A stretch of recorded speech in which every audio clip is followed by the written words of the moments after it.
తాను పార్టీ మారుతున్నానంటూ వస్తున్న వార్తలను ఖండించారు బీజేపీ ఎంపీ ఈటెల రాజేందర్. తాను బీఆర్ఎస్లోకి వెళ్తానంటూ తప్పుడు ప్రచారం చేస్తున్నారని మండిపడ్డారు. పార్టీ మారడం అంటే బట్టలు మార్చుకున్నంత సులభం కాదన్నారు. అధికార బలంతో కేసీఆర్ ఆనాడు అనేక ఇబ్బందులు పెట్టారని చెప్పారు. తమ పార్టీలో ఆ ప్రచారానికి కొందరు ఊతమిస్తున్నారన్నారు. పదవుల కోసమే అంటూ చిల్లర పోస్టులు పెడుతున్నారని ఈటెల ఆగ్రహం వ్యక్తం చేశారు.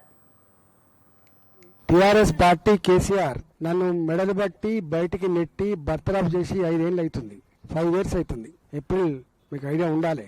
ఆనాడు ఆయన ముఖ్యమంత్రిగా మొత్తం మీడియా అంతా కూడా చెరబట్టి అన్ని పేపర్లను అన్ని ఛానళ్ళని తన సొంత కథనాలను ప్రసారం చేసేట్టు చేసి ఆనాడు ఏం జరుగుతుందో తెలియనటువంటి ఒక ఉక్కిరి బుక్కిరి పరిస్థితిని క్రియేట్ చేసిండు. ఆనాడు మాలాంటి వాళ్ళం బయటకు వచ్చి చెప్పుకుందామంటే కూడా ఎవరు రాయని పరిస్థితి, ఎవరు చెప్పని పరిస్థితి, అనివార్యమైన పరిస్థితులలో మేము భారతీయ జనతా పార్టీలో జైన్ అయినాం. మేము సమాజానికి మరోసారి తెలియాల్సిన అంశం ఏంటంటే ఈ మధ్య కాలంలో నాది, శోభమ్మ గారిది కరీంనగర్లో ఫోటో వేసి జీవన్ రెడ్డి గారు వీళ్ళంతా మళ్ళీ పార్టీ మారుతుందని చెప్పి పోస్టర్లు పెట్టుడు, దానికి కొంతమంది మాలాంటి కూడా దాన్ని ప్రమోట్ చేసి ఇట్లాంటివి జరుగుతూ ఉన్నాయి. నేను ఆ రోజు చెప్పిన మళ్ళీ ఈ రోజు చెప్తున్నా, పార్టీలు మారడం బట్టలు మార్చుకున్నంత తేలిక కాదు అని.